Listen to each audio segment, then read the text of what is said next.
Sara ka Duterte. Oo. Bakit sir? Bakit Sara? Para mawala yung mga korupsyon sa gobyerno. Gaya ng tatay niya. Sara din, Sara Licer sir. Oh. Solid. Sir, bakit Sara? Kailan karapat-dapat, wala nang iba. Kasi itong si Au, tinanong na yan dati ng Jubante. Alamin natin. With the ICC, Mr. Chair, Hindi po, you are not. hindi po, Mr. Chairman. But you are connected with the ICC. Yun! Opo, by virtue of being the first to So, Mr. to file. Chair. Yes. Inamin na niya. Inamin niya na rito. So, ito isang basihan na pwede na rin siyang, pagdating ng araw, singilin na rin ni BP Sara. Diba? This man who used to be a part of the armed forces, Yeah. that should be a patriot in this Aray, country, dapat nga naman, kaso nga lang, has been conniving with the ayun na. ICC. At sinabi nila, involved si Presidente. Sa katunayan, si Adrian Bersamin daw may hawak pa 1.2 billion na nasa kanya. aray, Sobra doon sa mga nakuha kay Bernardo at sa iba't iba pang mga ahensya ng gobyerno. Yes. Magandang hapon muli sa ating mga kasama. Nandito na naman si Kuya Goods nagbabalik. At syempre, kung di ka pa nakasubscribe, subscribe na lang po at hit mo na rin yung bell para lagi ang updated sa ating mga video. Yari itong ano pangalan nito? Si Au. Meron hubang lumalabas, hindi lang naglilik yung pangalan niya sa 20 million US dollars. Meron hubang napapag-usapan na merong pag-uusap. Nako po, ayan. Pag galit talaga sa iyo ang taong bayan, galit talaga, yari ka ngayon. Ebidensya ng prosecution, hindi sapat para mapagpatuloy sa paglilitis. Tama. Wala naman silang sapat na basihan. Actually, yung mga affidavit niya, mga peking witnesses na yan, gawa-gawa lang, istoryahe lang yan. At yan ay mga bayaran. Mantakin nyo, nakita nyo yung matanda na nandoon sa Menjola na administrasyon daw sila. Kasama sa dahig, mantakin nyo. Wow! Nabudgetan! Ang sarap, no? Bakasyonista lang ang peg. Ubusan ka ba ng bayan? Uubusin talaga. Inubos na ng Pangulo. At pati itong mga witness ko, no, nagpakasasa. Magkano ba ticket sa dahig? Sarap siguro pumunta dyan, no? Sino kaya mag-i-sponsor sa akin na ticket? Lalakarin ko yung visa ko para man lang makapunta. Para man lang makapunta. At siyempre makover din natin. May mag-i-sponsor kaya? Sabihin mo lang sa akin na. Comment lang kayo kung may mag-i-sponsor ng ticket. Pupunta tayo. Lakarin natin yung visa natin. Simulan natin dito. Ebidensya ng prosecution, hindi sapat para magpatuloy sa paglilitis. Dapat lang kasi wala naman talagang saysay lahat ng mga sinapalpal nga sila ni Atty. Kaufman eh. 'Di ba? Napahiya sila. Wala naman direktibang utos si Tatay Digong. Meron pa akong papakita sa inyong video maya-maya na talagang mapapahiya talaga at sampal ito doon sa gumagawa ng kwento na may inutos daw si Tatay Digong na ganun. Pangulo ho, hindi naman, kayo mga, gamitin yung kukote nyo ha. 6,200. Tama? Sinabi nyo yan, andyan sa datos nyo. Bakit meron kayong witness na 30,000? Mga sinungaling pala kayo eh. Yeah. 30,000 ang witness nyo at yung mga nategay is 6,200. Paano nga makokonekta yung 30,000 sa 6,200? Unggoy! Na kayo ng tipaklong, nakakagigil na kayo. Relax lang, Kuya Goods. Relax lang. Relax naman tayo. Ngayon, ipapakita ko sa inyo kung gaano kasinungaling yung mga tao na yan na nandyan. Nagdato sila na ang biktima raw ay 30,000. Samantalang 6,200 lang ang datos na naapektuhan. Wow! Saan ka nakakita ng ganon? Ngayon, meron tayong ipapakita sa kanila na gustong-gusto ng taong bayan yung ginawa ni Tatay Digong. Aminado sila na ngayon ay problema. O ito na. Para sabihin, fake news ka naman, Kuya Gus. Mga hindi tayo fake news. Pwede ka namin matanong kayo, survey lang. Tingin nyo, sino yung karapat dapat natin iboto yung may magpagbabago sa ating bansa? Si Sara Duterte. Ah. Sara Duterte. Ikaw, sir? Sara Duterte. Oh. Bakit, sir? Bakit, Sara? Para mawala yung mga korupsyon sa gobyerno. Gaya nung tatay niya. Sara din, Sara Licer, sir. Oh. Solid. Sir, bakit Sara? Kaya karapat dapat, wala nang iba. Karapat dapat, wala nang iba. Para mawala yung korupsyon. Grabe, no? Daming corruption ngayon, no? Thank you. Sir, ikaw, okay lang matanong ka? Sino tingin mo yung karapat dapat natin iboto 2028? Dito sa ano natin? Sara Duterte. Sir. Bakit Sara Duterte, sir? Tingin mo? Kung totoo naman yung sinasabi niya, kung parang naman sa tatlo, ang dami tinatago. Ayan. Thank you, sir. Eto hindi nagsisinungaling na survey Kaya nangangatog na yung mga kalaban. At nangangatog na, itong si Pangulo, kung paano niya ililigtas ang sarili niya pag umupo na si President Sara Duterte. Yari ka. Back to you ka ngayon dahil sa mga, pwede na siyang sabihin na pagtatraidor. Tinaidor niya yung dating presidente. Bakit? Kamo. Ito, meron ng patuloy na naman dito. Iba talaga yung galing ng isang Rodrigo Roa Duterte sa Pangulo ngayon. Panoorin nyo, Standing ovation.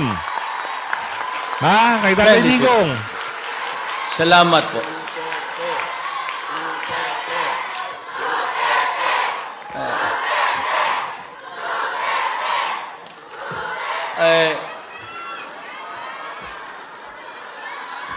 Nandito po sa kamay ko ang listahan ng mga kasama kong opisyalis sa gobyerno natin. Yan. Pero marami sila masyado. Ang importante sa akin, kayo, hindi sila. Yan. So, may I just present to you the cabinet members of my administration helping me run the country. Isipin nyo mga kasama, iba talaga kapag mga Duterte ang haharap at magsasalita. Talagang mahal ng taong bayan. Hindi kagaya sa baba, tignan nyo yung, Diyos ko po, wala man lang nagpalakpakan ng maayos, wala man lang tumayo ng maayos, parang umatin lang sila dyan kasi may bisita silang tanga. May bisita sila. Ngayon, para hindi mapahiya, sige na nga, tumayo na lang. Ito, may bibigay na naman ako sa inyong video. Ito ay patungkol doon sa nag-aakusa kay Tatay Digong na may inutos daw. May inutos daw si Tatay Digong pero wala naman pala siyang nagawa. Sino yan? Buo ng grupo si Mayor Duterte na Lambada Boys. Ang trabaho namin, kidnapper. Pero yung dulo, alamin na natin yung dulo Yan ang inuutos sa amin. Nakapatay ka na ba? Wala pa. Yun lang, sablay. Kasi gawa-gawa kayo ng kwento, wala namang katuturan. Ginawa nyo lang na, kinuha lang kayo kumwari na witness para idiin si Tatay Digong, pero, puro kayo palpak. Ibalik natin yung usapin dito kay Au-Au. Kasi itong si Au-Au, tinanong na yan dati ng Jubante. Alamin natin. With the ICC, Mr. Chair? Hindi po, You are not. hindi po, Mr. Chairman. But you are connected with the ICC. Yun! Opo, by virtue of being the first to So, Mr. file. Chair. Yes. Inamin na niya. Inamin niya na rito. So, ito isang basihan na pwede na rin siyang, pagdating ng araw, singilin na rin ni BP Sara. Diba? This man who used to be a part of the armed forces Yeah. that should be a patriot in this Aray, country dapat nga naman, kaso nga lang, has been conniving with the ayun ICC. na. nakikipagsabwatan sa ICC. Kaya naman pala, yung $2 million, mabilis na sa naisagawa at mabigay. Oo, matagal lang usapin to alam din pala na Jubante. Anong mangyayari dyan? Ngayon, imbestigahan nyo na sa Senado. Red Ribbon, kumilos na kayo. Ay, Red Ribbon, Blue Ribbon. in this country. Diba? Kumilos na sana ang Blue Ribbon Committee para matapos na yung usapin na yan. At si Manong Chavit ay todo suporta na kay BP Sara dahil Opo. Up to now, you Up would to say now. kaibigan mo silang... Hindi na, yung isa. Okay. So, pag gano'n, sino po, will you support Vice President Sara sa pagtakbo niya sa 2028? Or are you, Yes, I will support her. regardless kung against- meron pang dumagdag na candidate? For sure, susuportan ni Bongbong Marcos sino man ang ilalaban nila. So you will support I will Vice support President Sara? Inday Sara. nice. Alam nyo na maraming supporter yan si Manong Chavit. Hindi isa, hindi dalawa. Oo, libo-libo sa Ilocos. At siyempre yung mga nasa Maynila. So ngayon, meron ditong isang clip. Kung ikaw ang tatanungin, sino ang mananalo? Ako ang mananalo bilang Pangulo. Si Sara Duterte. Tama! Tama! Tama! Di ba? Kung ikaw naman ang tatanungin ko, sino mananalo sa pagka-presidente? Yan ang sagutin mo sa comment section. Oo. Tuloy natin dito. Argumento ni Atty. Kapan kaugnay bilang nasawi. Ito, sasagutin lahat yan ni Atty. Salpanielo. Bakas sa mukha ni dating Presidential Legal Counsel Salvador Panelo na nasihan siya sa mga argumentong inihain Nice. ni Defense Counsel Nicholas Kaufman sa harap ng International Criminal Court o ICC laban sa mga binitawang pahayag ng prosecution sa unang araw ng confirmation of charges kay dating Pangulong Rodrigo Duterte. Ayon kay Panelo, kitang-kitang pinag-aralang maigi ni Kaufman ang bawat dokumento at mga talumpating iprinisinta ng prosecution at hinimay niya ito sa korte. Attorney Kaufman did not disappoint me. He made a thorough research on the case. He read the documents, the particular documents that the prosecution used against the president. Anya, binigyang diin ni Kaufman kung paanong pinili lamang ng prosecution ang mga sensational na salitang ginamit ng dating Pangulo sa kanyang mga talumpati at hindi ang kabuuan ng mga ito.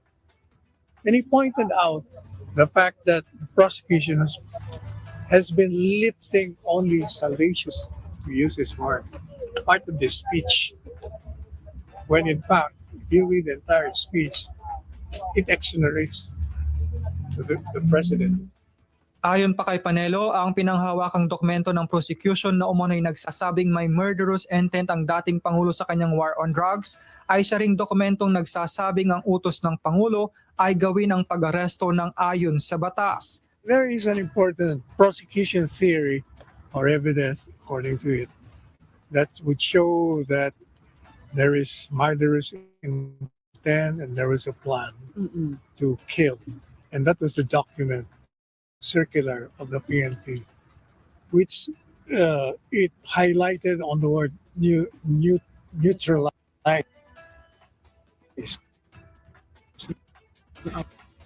The arrest following the laws as well as the rules on engagement.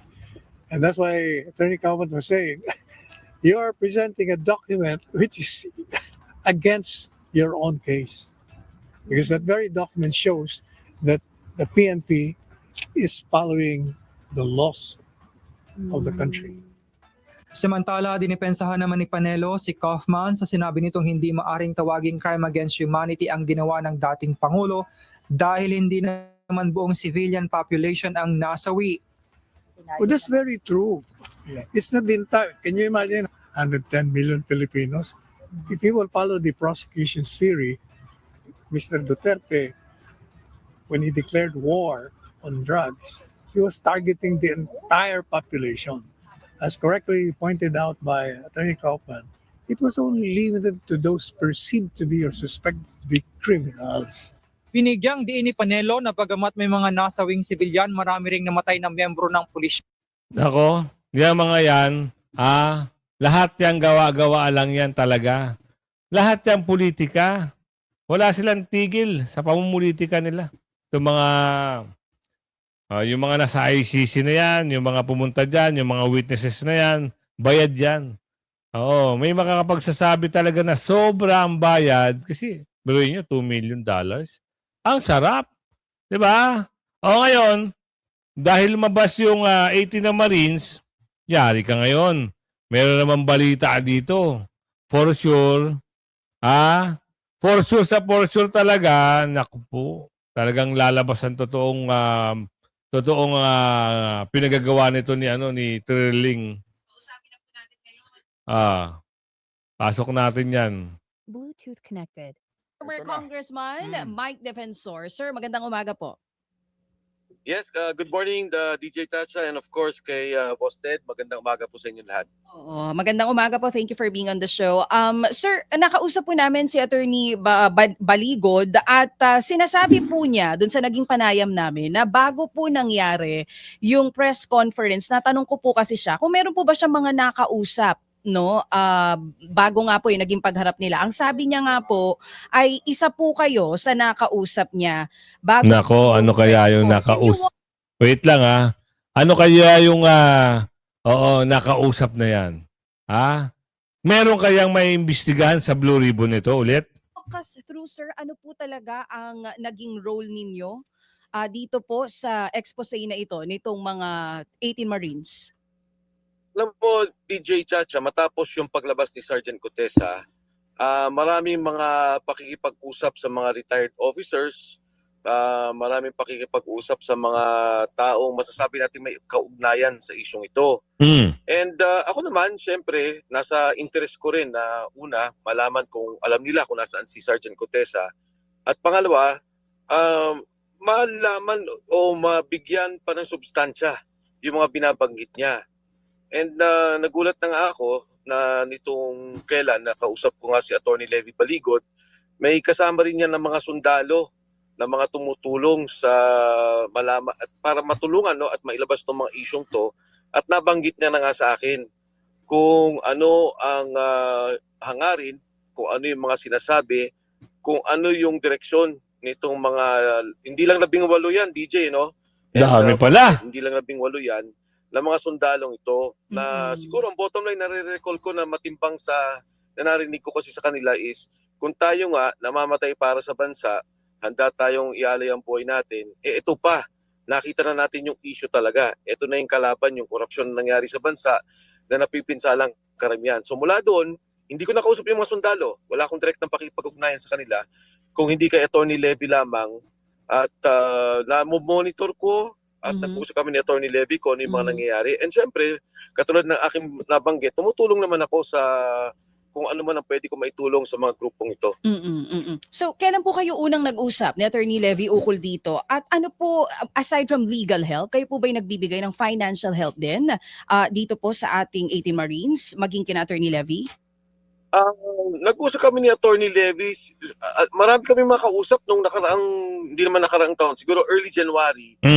May mga kausap na retired generals na nakakausap sila. May mga kausap na colonel, si Attorney Levy, isa rin niya na nakakausap natin. May iba pa rin mga abogado. And kung ano yung mga tulong ko, kung ano yung mga pangangailangan, kung ano yung pwede namin kailangan maitulong para sa kanila. For example, DJ, binabanggit pa nga, natatawa ako, sinasabi, may sasakyan, kilala namin kung sino may-ari. Huwag niyo na akong kilalanin. Tanungin niyo lang ako, sasabihin kong tumutulong ako, kailangan nila ng transportasyon. So ito, ayun naman pala. And you're open to that, na aside from Ano the kasi car, yan? Nachichismis itong si Congressman Mike alam mo yung tagapagsalita. Kunya, kilala niyo yun. Kilala niyo yun. Yun ang kanyang mga katagang binitawan. Alamin niyo na kung sino. Tumutulong naman pala sa mga sasakyan transportation. Tanungin niyo na lang si Congressman Mike, yung tagapagsalita na babae, na hindi mo alam kung saan hinuhugot yung mga pronouncement. Tanungin niyo lang direkta. Tuloy. po, financially, tumutulong talaga kasi naniniwala kayo sa pinaglalaban nitong Yun. Tama. Yes, DJ. Siyempre, itong mga sundalo, may mga Dignidad dyan. Una, kailangan tulungan ayusin ang seguridad ng pamilya. Kailangan tulungan sa kanilang pang-araw-araw, yung kanilang seguridad. Siyempre, sa ngayon, alam nila na kailangan nila magsama-sama dahil yung nangyari kay Sergeant Cotesa na dinampot, no, o illegally detained. So itong mga to, may panindigan, lalaban sila kung sakaling ganito ang gagawin sa kanila. So kailangan mo silang alalahanin tungkol dito. At marami pang iba. Siguro, hindi ko na i-detalya kung ano yung mga preparasyon na ginagawa nila, pero ina-assure ko na hindi basta-basta yung paghahanda ng ginagawa ng bawat individual Yan. at yung mga tumutulong sa kanila. Yan ang the Sabi best. po kanina, Yan ang the best. Tinutulungan. The best yan.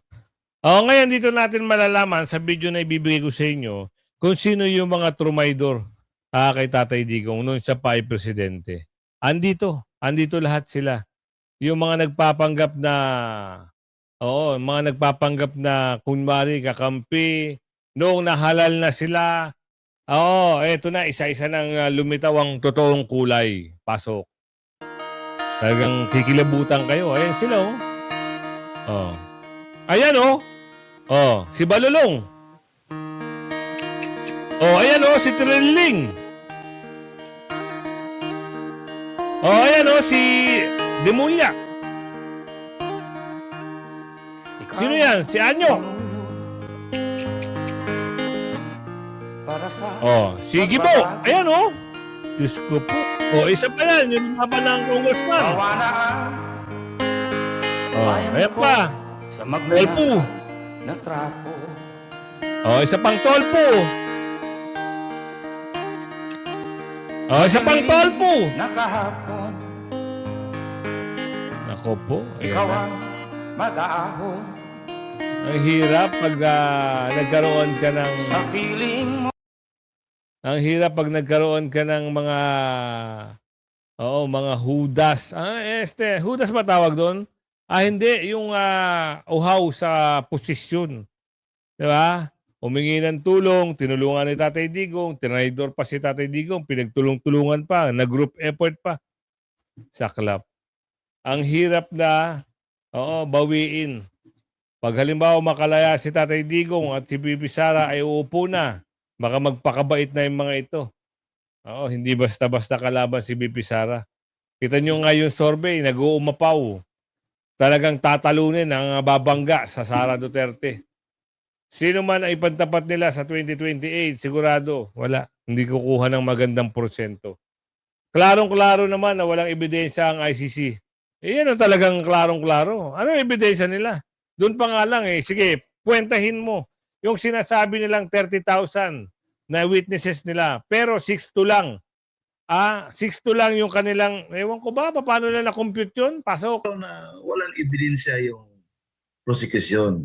Imagine, lumabas pa sila ng video na ngayon ay yung owner ng video ay talagang nagrereklamo kasi unauthorized yun at saka yung video ay talagang spliced na hindi yun ang context ng video na yan. So, the ICC is guilty of manipulation. Yan. At nakita natin na yung ebidensya nila ay coming from persons who are not credible because evidence to be believed must not be only credible but it comes from a credible source. Alam nyo, wala namang naniniwala na dito kung hindi lang to ginawa ng paraan na 2 million sa ICC, $2 million.